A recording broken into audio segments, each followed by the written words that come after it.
two, three.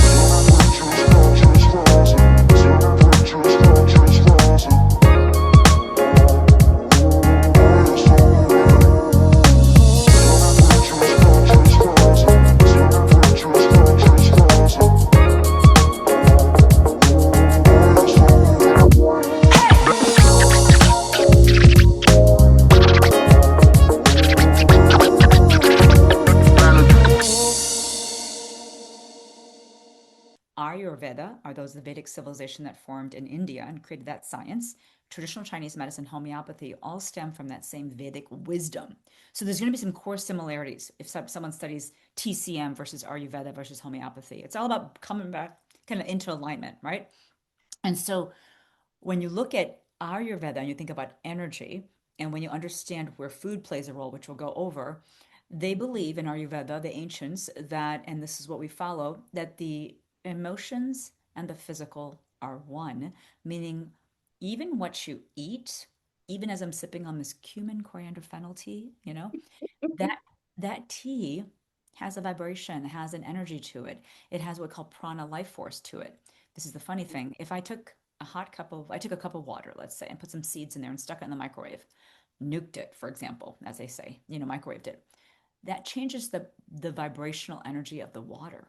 And what Mhm. Ayurvedic teachers of mine have said is don't microwave your food or your drinks. Welcome to the Transforming Mind podcast, where we just don't talk about healing, we teach you how to transform from the inside out. So let me ask you a question. What if stress isn't just something to manage, but something to understand? So many of us are walking around exhausted, overwhelmed, anxious, and we think it's just life. We push through, we drink more coffee, we just try to cope. But what if your body has been speaking to you this whole time and you have just not learned the yang language yet? Today, I'm joined by Dr. Trupti Gokani, a board certified neurologist and holistic mindset coach who is changing the way we understand stress, burnout, and chronic conditions. She teaches that your mind, your gut, and your body are all connected. And when you learn how to decode your unique stress personality, everything begins to shift. So if you've been feeling stuck, burnt out, or like your body isn't working for you, this episode is going to open your eyes in a powerful way.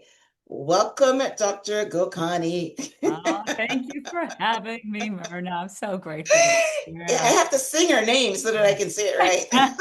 Gokani, Tripti Gokani. It is an unusual name. I have to say what Tripti means. Tripti means the state of satisfaction, contentment. Nice, So how about that? nice. Relieving stress brings us to a state of contentment, and That's that's right. So you my were mission. born for this work. I feel like I was Amazing. born. This is my dharma. You got it. And I was chuckling to myself when we Yeah. talked about drink more coffee Yes.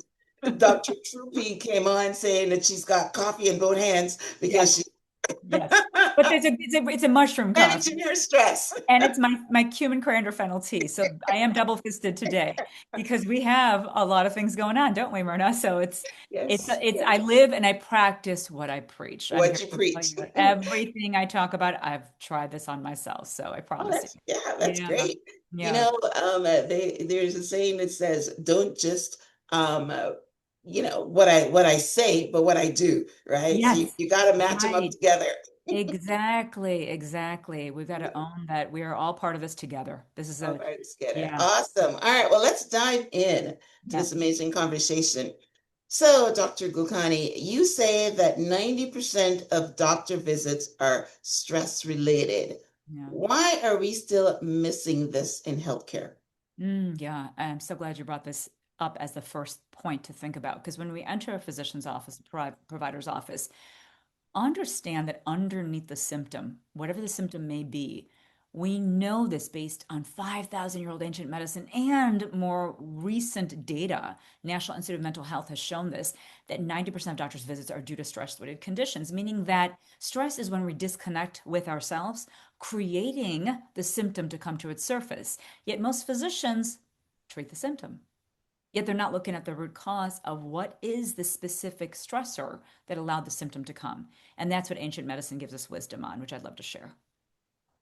Yeah, ancient and functional medicine doctors, Yep. because almost every doctor I interview in the show are functional medicine doctors, which doesn't, when you go in for foot pain, they don't Yep. just look at the foot, they look, and in fact, I had a podiatrist on here Yep. that Yeah. said that when somebody comes in with a bunion, it Yeah. means something else. Who would have ever thought in the olden Right. days that somebody can look at the foot and connect what why you have a bunion in your foot? But yeah, most Yeah. of the physicians or doctors I talk to on this show are functional health. So Yeah. the, I thought that the answer to the question would be because stress causes sickness. Yeah, and the thing is, and it most certainly does. And stress, unrecognized stress, and how stress shows up as a physical complaint is the biggest challenge, is because physicians, you asked why physicians don't really kind of know that or address it.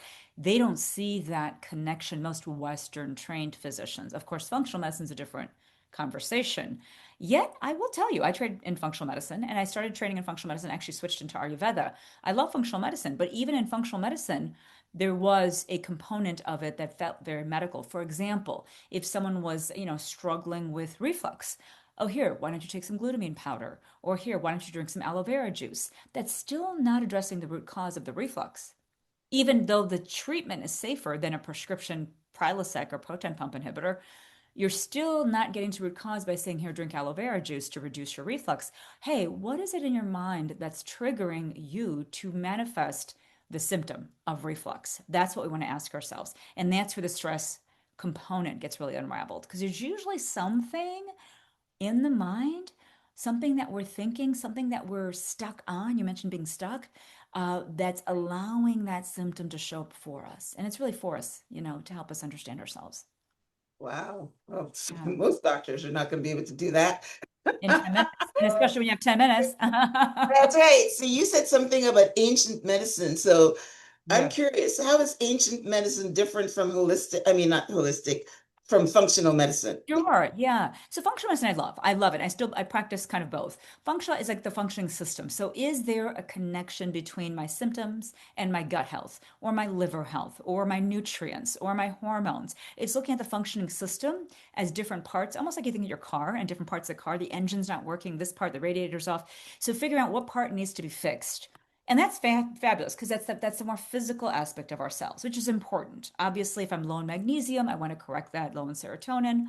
Yet Ayurvedic, what I practice, Ayurvedic and all Eastern medicine, traditional Chinese medicine, goes a layer deeper. We look at the energy body, the subtle body, which is that Mm. little woo-woo space where people go, what does that mean? Because we understand the physical. We're really good as Western doctors and as functional medicine doctors to fix the physical. Let me adjust, give you some selenium to help with the thyroid production, different things like that. But how about going to the energy, the subtle body? We call it the prana, the life force energy body, and look at that. In Chinese medicine, it's your qi. Looking at that energy body, figure out what's wrong there that's then triggering the physical, you know? And if we can understand, like even Einstein said, E equals mc squared, energy and mass are interchangeable. Your energy, your thoughts, the way you feel, your emotions influence your physical. And that's the piece that I really try to tie together. Wow. Okay. Hmm. So Ayurvedic medicine and ancient medicine are interchangeable, the same thing? Yes. So ancient Okay, medicine I didn't know came that. You see, I'm so learning right yeah, off the bat. learning. Yeah. And so, because not all function, I'm just to be honest, I've worked a lot of functional medicine, like 20, 30 years I've been in practice. There are quite a few functional medicine doctors, and that's fine, that I know that don't practice energy medicine. Oh, no, no, no, This because is it's a very different. different skill. And Right. and there are a lot of energy medicine practitioners that don't practice functional medicine. So we want to Well, make sure because we're you need to yeah. know, Yeah. specialize, which is why the Western medicine doctors don't practice any of that because they They're didn't like, learn forget it. that. It's all like, right. It's all like outside of our realm. And if you can break it down and understand who you're working with and who you're speaking to, I trained in both, but in all of them, actually all three. I did Western medical. I trained, I'm a board certified neurologist, and I kept up with my boards, by the way, just completed them. And I trained in functional medicine, and I trained in Ayurvedic, because I felt like every piece of it was helpful. I really love Ayurvedic and Eastern medicine, and we can go into what that is. I love that because To me, that's the real root. That's the root cause. When you get there, if you get there, it helps everything else. And why not get to the core of it, right? And Wow. I saw some of my patients taking supplements, taking so many things. And I realized, wow, underneath it, there's this piece that hasn't been addressed. If you can address that piece of it, can I tell you, you won't need as many supplements or medications. Well, I love energy. Yeah. And one of my most I did an interview a couple of months ago that stuck with me. I do a lot of interviews, of course. I've got like 700 of them. But this one stuck with me because the guy was talking about energy leaking from your cells. And for some Mhm. reason, I've Wow. always looked at energy as the chakra systems, and people come on and talk about the chi and all that stuff. But when he put it down to individual cells leaking energy, I and he thought, what he was trying to say is things like gratitude and intention and surrender and trust and all these things, add energy to your cells. And when you have negative thoughts, your cells are leaking energy. So that's the same thing that you're Same talking thing. about here. Now, Yeah. I was not aware that our Ayurvedic is energy. I thought that was usually food. I'm glad. Okay, we should let's start by defining what Ayurveda is for the listeners. So Ayur, Ayur, is life. Veda is wisdom. Veda. There was a Vedic civilization, Southeast Asia, thousands of years ago, 7,000 years ago. They formed different communities. Ayurveda are those the Vedic civilization that formed in India and created that science. Traditional Chinese medicine, homeopathy, all stem from that same Vedic wisdom. So there's going to be some core similarities if someone studies TCM versus Ayurveda versus homeopathy. It's all about coming back kind of into alignment, right? And so when you look at Ayurveda and you think about energy, and when you understand where food plays a role, which we'll go over, they believe in Ayurveda, the ancients, that, and this is what we follow, that the emotions and the physical are one, meaning even what you eat, even as I'm sipping on this cumin coriander fennel tea, that that tea has a vibration, has an energy to it. It has what we call prana life force to it. This is the funny thing. If I took a cup of water, let's say, and put some seeds in there and stuck it in the microwave, nuked it, for example, as they say, microwaved it, that changes the vibrational energy of the water. And what Mhm, Ayurvedic teachers of mine have said is don't microwave your food or your drinks. It changes mhm. the prana, the life force energy. Because as I'm drinking it, you've seen, I'm sure, those bottles that have the crystals inside them that people drink water Right. from. There is a vibrational energy. And so you've, of course, heard of the experiment where you speak negative thoughts into a vessel of water and what happens in water molecules. So we have this body that has these atoms and the nucleus inside, and the rest of the atom is empty space. So all of that is filled with that energy. And there's a certain vibration that we give off. When someone walks into a room, have a high vibrational energy, you feel it. And when Mhm, someone walks in that has a low vibe, mhm, they're like listless, and you're talking to them, and it's hard to even for them to smile. But then the person that's high vibe is animated, and oh my gosh, how are you? Great to see you, Myrna. How's everything been? You feel and you pick up, right? mhm, So it's not tangible, yet we feel it. And that's the beauty of the energy body. So Ayurveda talks about emotions and physical being one. And the idea is that we're all made up of five elements: air, space, fire, earth, and water. At birth, we're born into one nature. Some of us are more air space element. We call them the vata types. Some are more the fire and water element individuals, we're the pittas. Some are more earth and water, the kaphas. So your goal is to figure out who you're at birth, and are you living in alignment with yourself?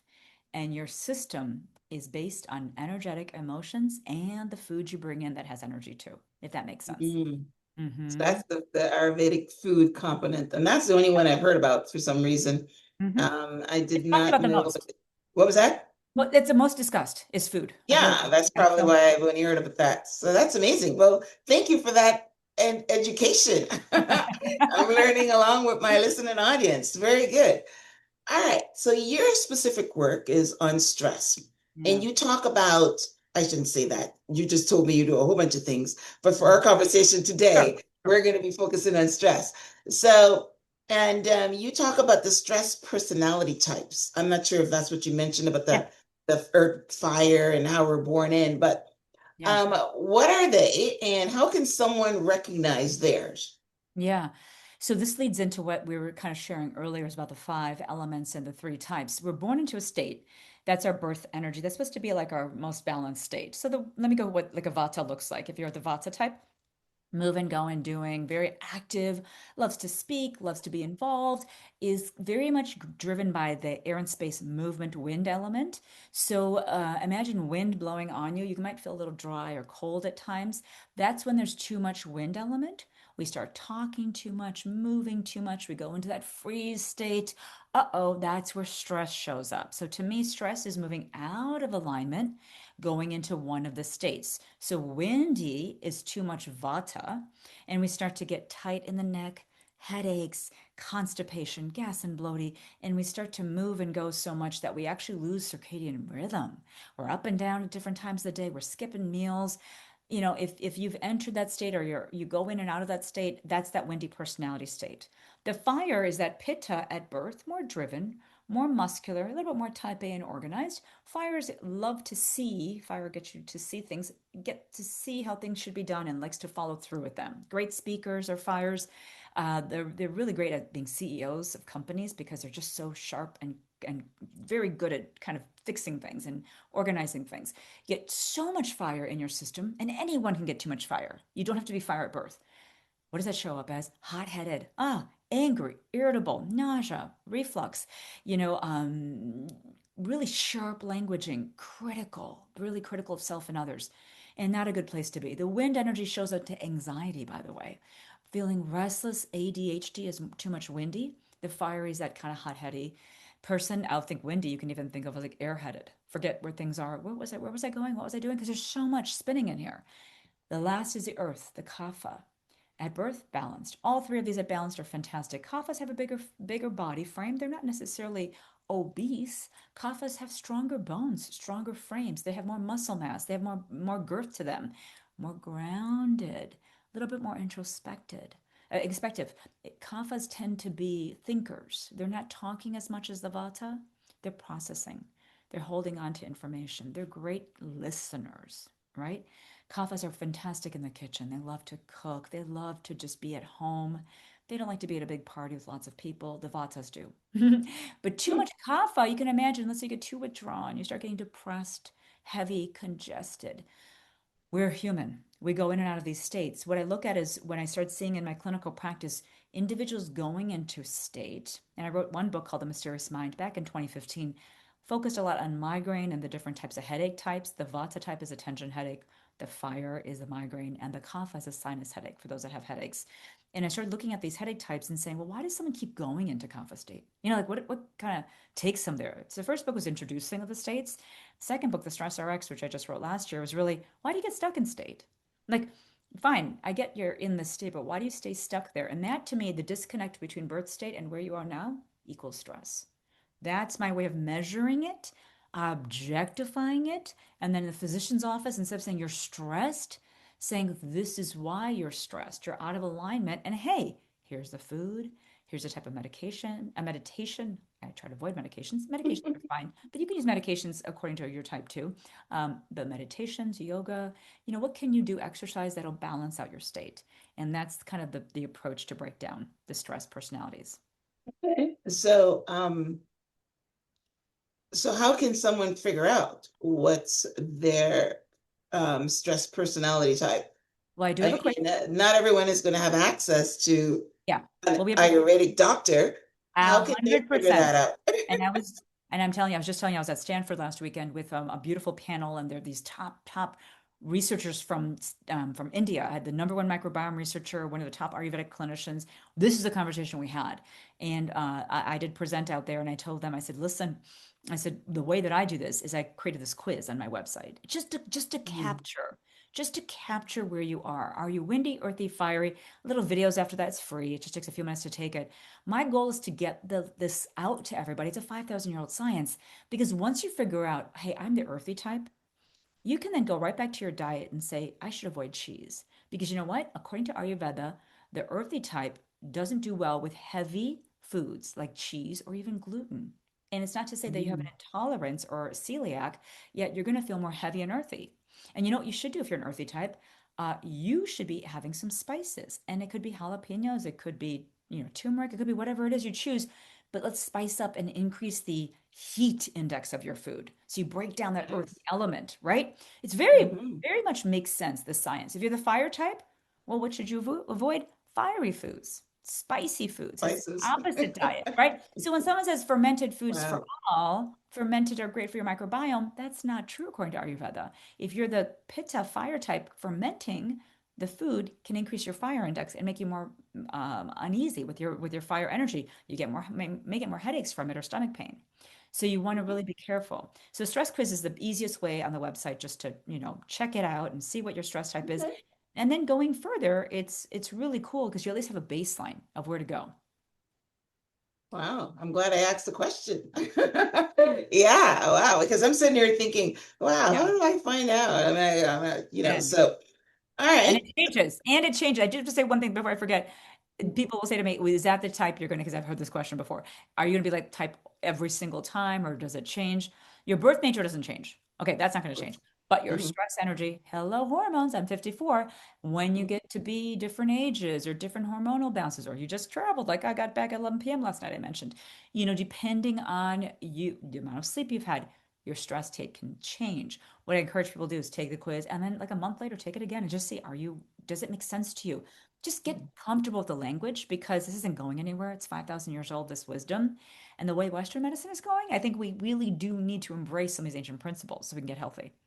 Yeah, yeah, they definitely do need help. It's people are getting worse instead of getting better, even Honestly. with all of this technology and Yep. science. Yeah.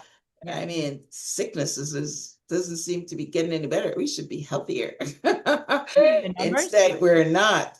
So I'm glad that we're starting to blend Eastern and Western medicine, and the Western now are into the meditation and the Mm. yoga and the mind body, which is my focus and your focus and energy and chi and all that. So yeah, Yeah. we're not separating the physical anymore.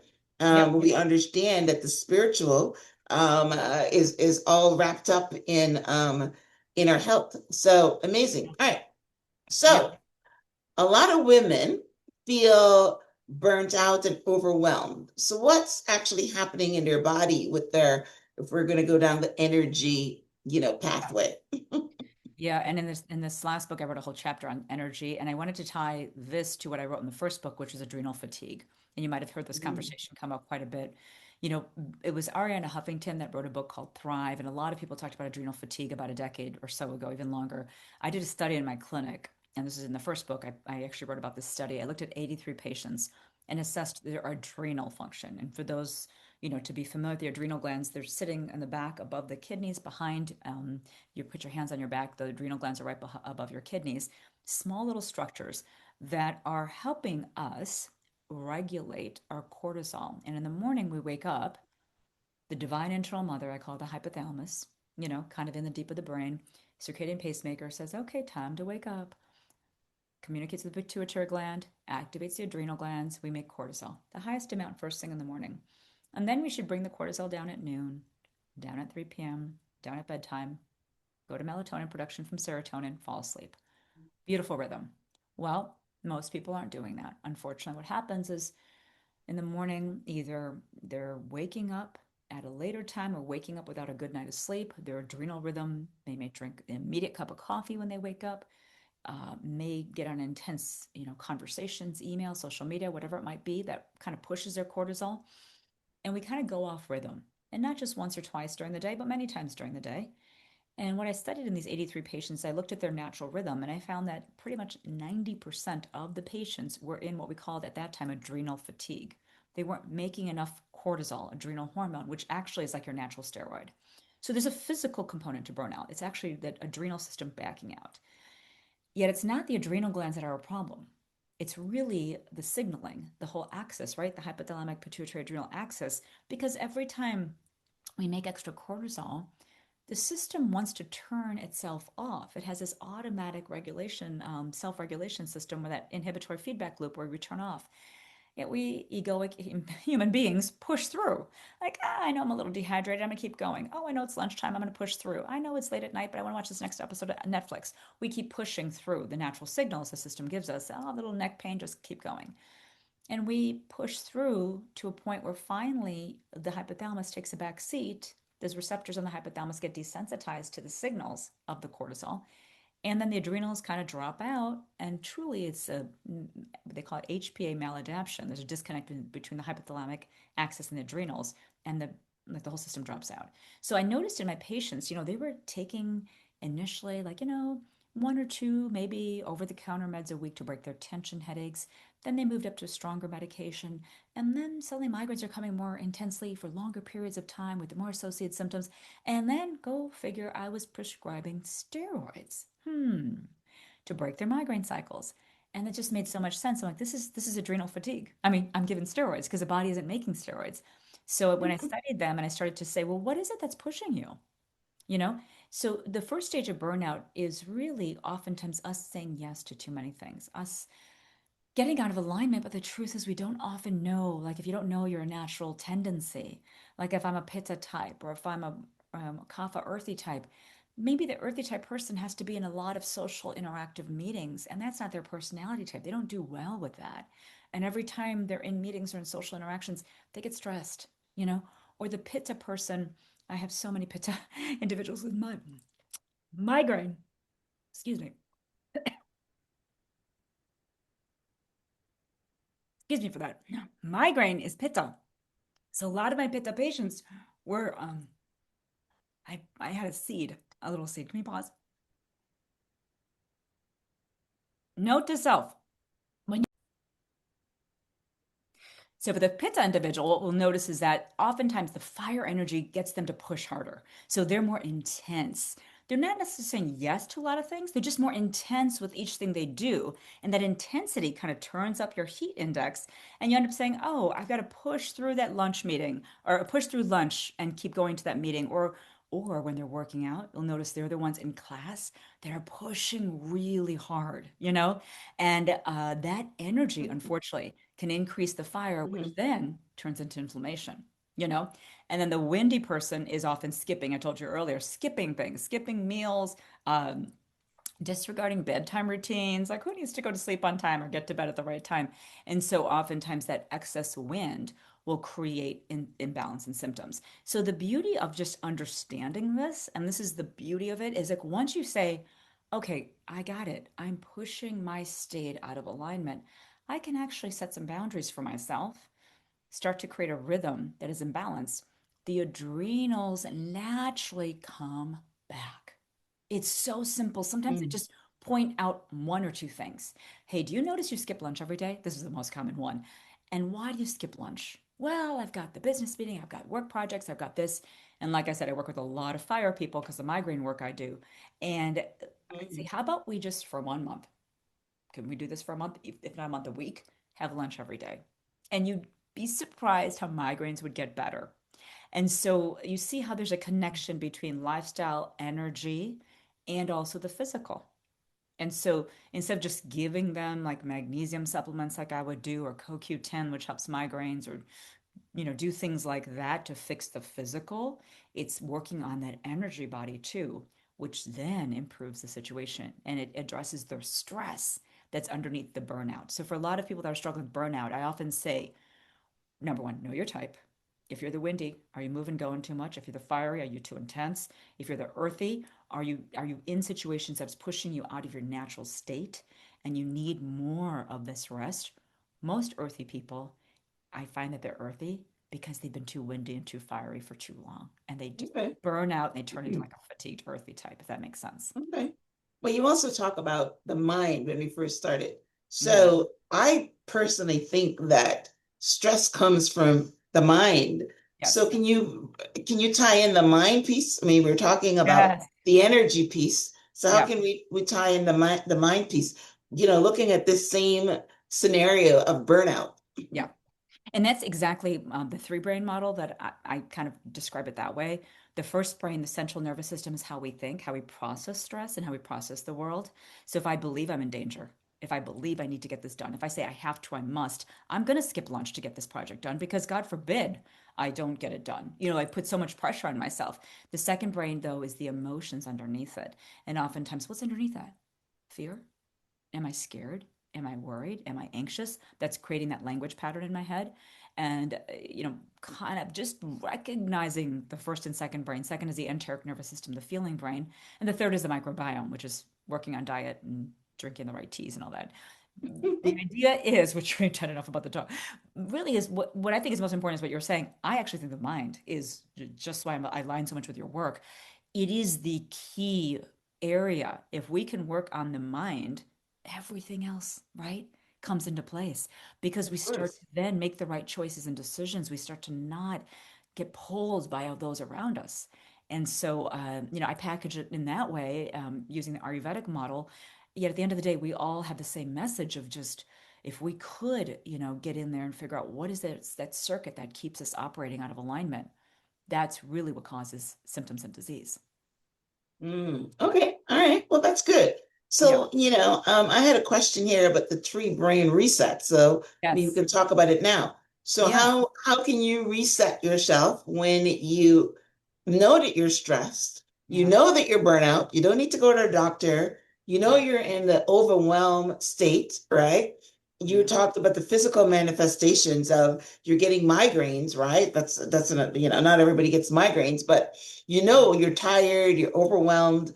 Right. You need a reset. How do you reset? The first step is number one, being compassionate with yourself, because obviously there's something that you've allowed yourself to do that has moved your own physiology out of alignment. And I do say it's a choice that we're making each and every day to move into a space where we oftentimes, and this is just especially a lot of women I meet, myself included, we say yes, we get ourselves engaged in things. I was just talking about how I got pulled into this panel, and we want to be there and be present and do, and yet at the same time, we don't often move inwards and do some self-care. So step one, have compassion because you're doing this because you care. Oftentimes it's because we care so much about our cause or our people, or we give and give and give. And then turn that around and start having this compassion turn inward for yourself. And the first thing I ask my clients to do is, and I just finished actually a 6 week coaching group where I said, you guys, for the next 6 weeks, you are near number one. You are going to be number one. No one else is allowed to take number one position. I don't want to hear it. And I had one client who's like, my father is sick and he's going through this. I said, absolutely. And that's why you need to take care Yeah, of yourself some even women more. would say they're children. Yeah. Yes, and their children. And I have kids. I had a mom that was sick for 7 years. I get that. I've been there. I'm not just speaking out of, I get that. Yet, who is more important than yourself to take care of, right? Put that oxygen mask on first with you before you put on your Yeah. child at the plane. So if we can start our day with just one thing, quiet, just 2 minutes of quiet. What you choose to do in that quiet, it could be a quiet reading from the Bible. It could be 2 minutes of breathing. It could be just 2 minutes of journaling about your day.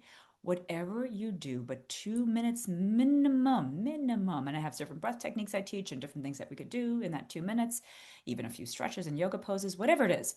If you just even set that routine, what amazing things happen is things start to flow in. The universe starts to come in and help you out, doesn't it? Right? The spiritual side of us, I think it awakens because we realize we're not in this alone. We're not in this alone. We don't have to fix our kids or fix our, the person, the parent, or solve the world's problems at work. We are just an instrument of above. And if we start to just settle in, receive, be present, and then say, how can I serve today? What is it I can do to be my best self? And oftentimes changing the reflection in that way, but then really allowing yourself to be number one because that is what is needed to get out there and serve. If I'm in pain, if I'm having headaches, neck pain, body pain, how can I serve in that fashion? I'm barely present, right? So the only way to clear all of that physical impairment is to start to balance out your mind and balance out where you are. And that starts with that morning practice. And I always recommend it 2 minutes, if nothing else, 2 minutes of morning practice. No one can say no to 2 minutes. All of us have time for Right. 2 minutes, right? Yeah, you're right. It's a lot of people always think that you got to do 30 minutes and you've got to, like my first introduction to any of this spirituality and consciousness was Deepak Chopra. Yeah. And he tells you 30 minutes in the morning, sorry, 30 minutes Yeah. at night. And yeah, Yeah. you feel that you don't, but yeah, people are bringing it down to 1 minute. 1 minute. I trained in, I'm going to say, I trained in transcendental meditation. And I remember when I did TM training, which was about 15 years ago, and I loved it. I loved TM. The thing about it was you have to do 20 minutes twice a day. Now I had two Yeah, clinics, I had two kids less than age 10. There was so much going on. And I said, 20 minutes twice a day.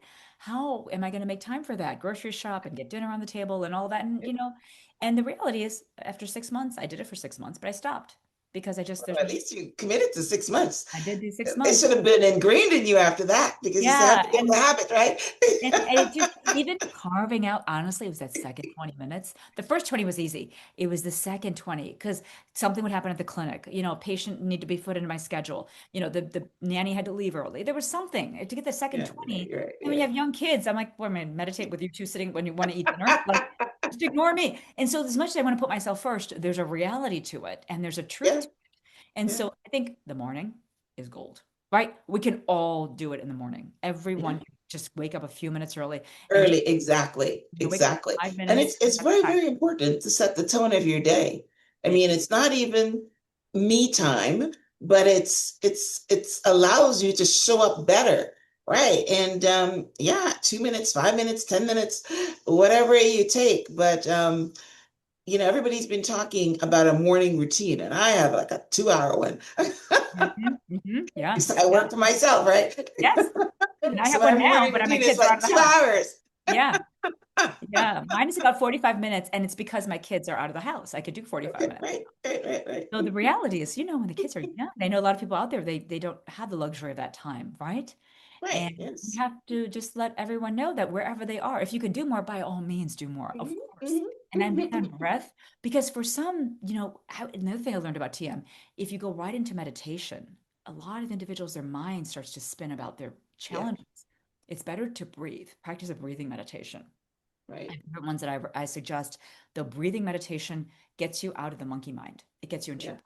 And that to me yeah. is the most powerful. And also guided meditation. I tell Yeah, my sister that yeah, she should meditate, and the first thing she says, she can't meditate. And I'm thinking everybody can meditate. Even yeah, if you do guided meditations, yeah, 90% of the times that I do meditation is guided. yeah. And because I know how to do the breathing, I know how to, concentrate on body parts. So I don't always need the guided meditation because I know I can do it myself. But for people that can't do it themselves, they Right. can follow along. Right. Right. One of my favorites is like a grounding meditation. Put your feet on the ground. You imagine yourself connecting with the earth energy and just, you're right, using Yeah. some visualization or some feelings and not being quiet. The whole thing about being quiet, oh, that's where the mind can spin. So there's so many, right? There's so many tools. It doesn't matter. Yeah. Pick one, I whatever works do for I you. do a meditation before I start my interview. Yeah. Um, and it is just tightening up and Mhm. bringing my breath all the way to my head and then Mm. holding it for 10 and Mm. then relaxing my spine and my nervous system. And I do it 3 times, which is, like a minute or something. But Wow. that does a couple of things. It relaxes me. I Mm. think it makes me more alert because I'm sending, the breath to my head, right? And yeah, so stuff like that, and it works, so Beautiful. How yeah, beautiful is yeah, that, yeah, right? yeah, yeah, And it yeah, feels good. And then when we, you said earlier, me time, I kind of think it's we time, right? It's yeah, us and spirit. If those are listening, believe yeah, yeah, mine. It's like kind of me hanging out the divine for a little in the morning and just saying, and it's so important with setting yourself right. Like, yeah, what's my goal for today? What would you like me to do for today? yeah, And yeah, just be in yeah. that moment. And it's so beautiful to just say, I'm grateful and thankful for, and how I just, know the yeah, gratitude meditation and all that stuff. yeah, I've never been able to do the reflection at night that Deepak talks about. yeah. Not I say I've never been able to do it, but Hmm. I've never made it a habit to do, and I've never actually done it. I Yeah, do meditate before I go to bed, yeah, and that just to put me to sleep. But I yeah. never did the reflection, which is basically what he said. The second 30 minutes is supposed to do go through what you've done during the day and say what Exactly. well worked for you and what didn't. Yeah, I haven't done that, but yeah. that's also good. Yeah, what I actually am enjoying more with my coaching clients is doing something called a negativity journal. It was this Arthur Brooks at Harvard, the happiness guy. He has the number one happiness class at Harvard. And he talks about this thing Nice. called the negativity journal, which I really like. It's like if you have a challenging situation, just write down what the situation was. You don't have to have any processing thought about it. Just like this is what happened. If at that moment you understand why it happened for you, you can write about it. If not, a week, a month, maybe even a year later, you might come to some aha. Oh, this is why this happened. And eventually, you don't even need to write it down. Something will happen. And it's like, oh, okay, that happened for me for this reason. And suddenly you start to look at life a little differently. And then life doesn't become so challenging. It's like a whole series of things that are just trying to direct you. And I had something happen to me recently where I was part of this board, and it was just kind of an interesting kind of conversation we're having with the board. And I'm more integrative; they're not so much more integrated. And I was kind of noticing I don't really align, and I'm feeling like, maybe my voice here isn't really being heard, and that's okay. That's okay because I think my path is over here, and that's all right. And I actually, to be honest with you, I resigned. I was the president of this board, and I resigned because it was good. They weren't honoring what I was saying, and it's fine, yet I didn't align anymore. So for them getting upset and angry, why aren't they listening to me? How come my suggestions aren't being taken? I said, why is this happening for me? How come I'm getting off these calls and feeling off, even though I'm the president, right? Whereas, okay, I get it. I'm over here, they're over here. All good. And you kind of close one door and make space for another, right? I think that's the Yeah, that's Mhm. beautiful. I Mhm. will adopt that I because like I that. have something, I do believe, part of my spirituality is that everything happens for a reason. Yes. And even the negative things. In fact, this interview that I was telling you about, this guy was saying the same thing. When you do the gratitude journal, even the bad things, be grateful for it because those bad things Yes. In fact, that's what I was telling are are good for you. the So most yeah, I'm challenging going to person in your adopt life. your negativity journal, which is great because Yeah. yeah, you don't know why is it good, but Yeah. somehow it's going to work out for your good. I Yeah. like that. Yeah. And sometimes I always say the most challenging person in your life is your greatest teacher. The most Yeah, teacher. yeah. They're getting And angry and pissed repeat off. the guy the book again that you said he has a happy. Oh, Arthur Brooks. He actually just co-authored a book with Oprah. And there's a great Oh, podcast that they did together. Arthur Brooks, he's the number one happiness guy at Harvard. Yeah. Yeah. happiness I forgot guy. the actual Okay. name of his book, but his Okay. book that he just co-authored with Oprah is also something they've been recently talking about. And I'll just do a little quick look. But his here it is from strength to strength. From strength to strength. Love it. Isn't that a great book title? Yeah. Finding Okay. success Wow. and deep purpose in the second half of life. And so great concept there, right? And I think at the end of the day, we're all wanting to move from, I call it the stress personality state, that disconnected state, to this, we call it in Ayurvedic medicine and ancient medicine, you know, Ananda bliss, the Nanda Maya kosha, that deep Oh bliss. my gosh. You like Ananda? Deepak again. Great. Yeah. Well, he says Ayurveda, so Deepak's going to be the Ayurveda guy. Yeah. So he's quoting what That's Ayurveda. I'm going to give credit to Ayurveda. I'll be frank with you because right. the ancient wisdom 5,000 years old. So this That's right. Yes. thousands of years ago. So Nanda Maya kosha, the reality of getting to that state. And I talk about this in one of the chapters of the book, the chakras and all that. It's this. It's getting past the chakra blocks. What's blocking my root chakra? What's blocking my sacral? Why I can't be emotional? What's blocking my solar plexus? What's creating imbalances? It's oftentimes our programmed self, right? The thinking patterns and the way we lived and grown up to be. Once you clear all that, though, once you clear the programs, once you clear and do some housekeeping in those chakras, I believe that yoga, breath work, all these things help, and you start to connect to that ananda. When you get connected to ananda, the bliss state, you then shoulders drop and then you receive. And that's the beautiful things because life just becomes a lot easier to live. Things just start happening for you. The money comes in, the jobs come in, the friends come in. Really, it's an abundance place. And it's Yeah. wonderful because you aren't trying so hard to survive. You really start to live. And I think it is movement towards that I want everyone to move towards because they can. I just want everyone to know they can move towards that state. Starts with a little bit of that breath practice, a little bit of kind of connection with self, and then, you know, go deeper and deeper, kind of read the books, you can read Awesome. books and Yeah. I mean, yeah. yeah, I did Deepak Chopra's guided meditations for a long time. As when he was working with Oprah as well. I Yeah, was on those classes, and he always ended with Ananda Bliss. That's where yeah, you get to. yep, But you just reminded me of something that I've been practicing recently because when I heard it, I thought it was so amazing. I love Indian philosophy. That's why, if mhm, you've listened to my show, I ended with Namaste, yes, totally from India. yeah, yeah, right, And So Deepak Chopra, listen to some of the monks, Thich Nhat Hanh, Yeah. um, but Yeah. the person that I've been following recently is Mhm. Sadhguru. Oh my God. Yeah. And I was listening to um, uh, a talk that he had the other day. And whenever it says mind, I'm there because Yeah. that's, Of my course. ministry.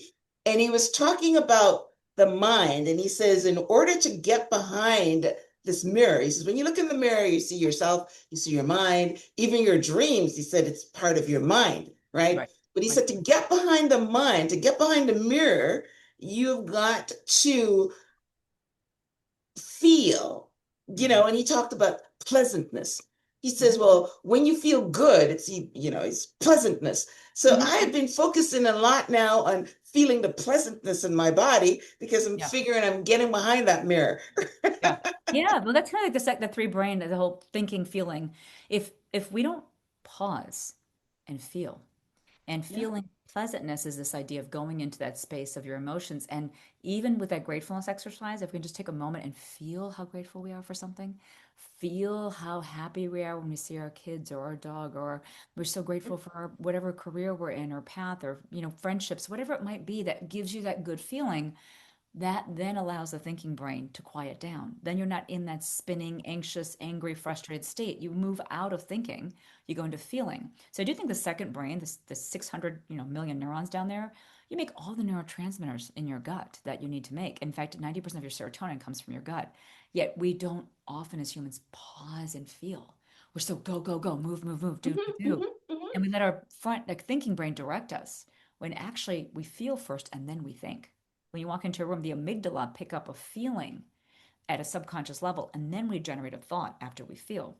So I Mhm. think for most people, if we can pause in that 2 minutes in the morning, go into like a quiet place and just feel and do something that allows you, like that's why journaling I like so much, the positive journaling, gratefulness journaling, or whatever it is you might want to journal about. uh, it allows you to go into a feeling, and then you walk into your day a little bit more clear because you felt first, then your thinking is a little bit more aligned, right? And breathing, actually, it's amazing how breathing, because it clears the mind. If you pause after you breathe, you're more into the feeling intuitive center. Anything that Yeah. quiets down your mind gets you into feeling. Yeah. We'll put it that way. I mean, and the word is so different too, because you're right. I mean, and in the West, we don't say things like pleasantness. We No, say, don't say that. You she never say says, you feel the pleasantness, right? yes. And Yeah. I have been aware of it whenever I feel good in my body, when I feel pleasant. And it's Yeah. sometimes he says it's just a moment, It's a right? moment. It's It's a just a moment. moment and you feel it. And anyway, Right. I've been doing that recently. I love it. I've been Practice. concentrating on feeling the pleasantness in my body. So that's Yeah. great because what he's saying is you need to get behind the mirror of the mind, right? If you Exactly. don't get behind there, you're always like you were calling it the Yeah. thinking brain and the feeling brain Yeah. and the three brain. So yeah, Yeah. there's a lot of ways to say the same thing. But I Exactly. mean, right. Packages differently. We're all saying the Yeah, same it's thing. packages differently. So However, it amazing. sits with everybody. And as long as it lands in a place where people take action with it, I think that's the most important thing, right? Yes, yes, yes. I love Mm-hmm. it. Okay. All right. So tell our listeners about your book, Yeah. about your program, which is Yeah. called the Three Brain Reset, how they can, connect with you, your website, your social media, things like that. Yeah. So thank you, first of all, for having me. I loved it. This conversation was so lovely. And really, my goal is to teach Ayurveda in a Western way. So the first book, The Mysterious Mind, written in 2015, a little bit more for migraine, talks about adrenal fatigue and food intolerances and like the root cause of, kind of why we go into these three states, Vata, Pitta, Kapha, a little description about how those look. Tiny bit more headache focused, but good for everybody. Second book in 2025 was written. The Stress RX goes deeper. They're both available on my website, Trupti Gokani MD. And Stress RX goes into more of the deeper, specifically trauma, what keeps us stuck, our program patterns and how to break them. And I think it's a really nice tool to have, especially if you're kind of struggling with mental health issues, you're struggling with chronic issues, and you're like, how come I'm seeing the therapist and the doctor and I'm not getting anywhere? Or, this might give you some perspective that's a little different. That's what when I was in first year medical school, to be honest with you, I found Ayurveda because I was struggling with sleep issues. And this Mm. literature, the Ayurvedic literature, I read, but I read it for years and years and years and finally got it. I'm trying to make it easier for people to have access to it. So those are the two books. They're both available on the website. I do have a consultation for people that want to join a 6 week, kind of, I do like these 6 week short challenges. So if you feel like you want to kind of dip your toe in it, learn about it, I have a couple different offerings. I do work a lot with corporate, but I do some smaller groups that I open up once or twice a year. They're welcome to kind of apply for a consultation for that to see if they'd be a good fit. And that's also on my website. So truptigokanimd.com. And, the goal is to get Ayurveda in your back pocket because it saved me from so many things, saved my kids and my family and lots of patients who are really, struggling. It gave them some answers and gave them hope where they were feeling lost. Yeah, so it's amazing. Yeah, I have to learn more about the Ayurvedic medicine and system. Like I said, I've only heard people talk about the foods, and I did not know that it had anything to do with your energy body. So that's pretty good. So yeah, I'll definitely pick up a copy of your book because that's how you learn, right? You Thank read. I love it. I love it. I love your feedback too, honest feedback. And I think it took me 5 years to write it. And it was really in the midst of my mom being kind of ill. And a lot of what was being missed at the doctor's office, a lot of her thinking brain emotions and blending Ayurveda with that. And I try to package it so it's really understandable for the Western audience. Beautiful, beautiful. Love it, love it, love it. All right. Well, listen, this was a very powerful conversation with Dr. Gokani. If there's one thing I want you to take away from this episode is this: your stress is not your enemy, it's a message. And when you learn how to listen, you begin to heal. Remember that you're not broken, you're not failing, your body's responding exactly the way it was designed to. You just need the right tools to reset it. So if this episode spoke to you, make sure you share it with someone who needs to hear this message. And don't forget to subscribe so you never miss an episode that helps you transform your mind and your life. And if you're ready to go deeper, if you're ready to do the work and truly heal from the inside out, visit my website, which is myrnayoung.com, and check out the resources designed just for you. I will have an article on my conversation with Dr. Gokani on my website with links to her website, her social media, as well as her books so that you can start reading. I didn't ask you for your social media Oh, yes. handle. What is Thank you it? for asking. I was just thinking that at Dr. Gokani is Instagram. That's probably the easiest one. I would just probably connect there. I'm there the most at Dr. Gokani. All right, awesome. So I will link out to that.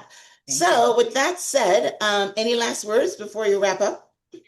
Just, know that I came into this from a Western angle. Even though it's ancient 5,000-year-old medicine, I was a very Western person. I was actually born in Africa. That's a different story, even though I'm Indian of origin. So I didn't grow up with Ayurveda. But I promise you, if you just start with few simple things, start with that 2 minutes in the morning, your life will change. I promise your life will transform. Just start small, make it doable, but put yourself number one, first on the list. I love that. I love that. I love the promise. Yes, you will transform your life. Well, I love it. That's our promise to you guys here. Okay, awesome. Well, thank having you, me. Dr. Gokani, for being on the show. I love our conversation, and I love when I learned something, you know what I mean? So, because this is life school. Yeah. So, thank you for being on the show. Thank you guys for tuning in to this week's episode of Transform Your Mind so that you can transform your life. Today, we were with Dr. Gokani, who taught us about stress and our stress personalities and how to incorporate Ayurvedic medicine and energy to de-stress ourselves and transform our life. So thank you guys for tuning in. Thank you, Dr. Gokani, for being on the show. Until next time, keep choosing growth, keep choosing healing, and keep transforming your mind. All right. So namaste. Namaste. Bye bye. Yes.